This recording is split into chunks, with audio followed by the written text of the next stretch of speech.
नमस्कार। लोकसभा 2024 में चुनाव में सभी पार्टियां ताल ठोककर मैदान में हैं और चौथे चरण का मतदान पूरा हो चुका है। पांचवें चरण के मतदान के लिए सभी पार्टियां वोटरों को लुभाने में कोई कोर कसर नहीं छोड़ रही हैं। 34 मोहनलालगंज के कल्ली पश्चिम में ओमेक सिटी में बसपा प्रत्याशी मनोज कुमार के लिए बसपा सुप्रीमो मायावती ने रैली को संबोधित कर प्रचार किया और बसपा प्रत्याशी मनोज कुमार के लिए वोट मांगे। बसपा सुप्रीमो मायावती ने कहा कि दोनों पार्टियां एक ही हैं। वहीं बसपा सुप्रीमो ने कहा कि सत्ताधारी पार्टी पूंजीपतियों की पार्टी है। मायावती ने कहा कि लोकसभा चुनाव में बसपा पार्टी से हर वर्ग को ध्यान में रखते हुए सभी वर्ग के लिए टिकट दी है। मायावती ने कहा गलत कार्यों के कारण ही कई राज्यों में सत्ता पर काबिज हुई है सत्ताधारी पार्टी।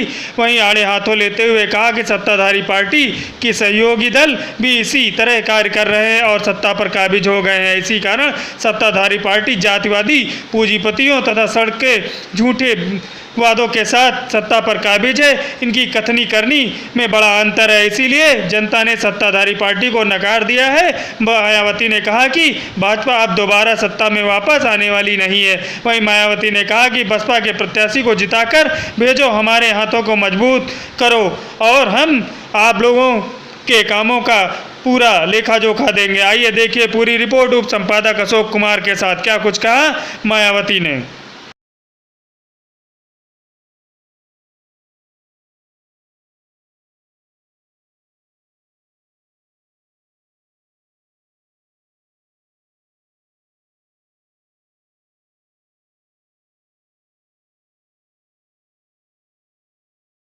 जैसे अब ऐसा लगता है कि इस बार ये पार्टी भी यानी कि भारतीय जनता पार्टी भी केंद्र की सत्ता में आसानी से वापस आने वाली नहीं, बशर्ते यदि ये चुनाव इस बार फ्री एंड फेयर होता है तथा आम चर्चा के मुताबिक वोटिंग मशीनों में भी कोई गड़बड़ी आदि नहीं की जाती है।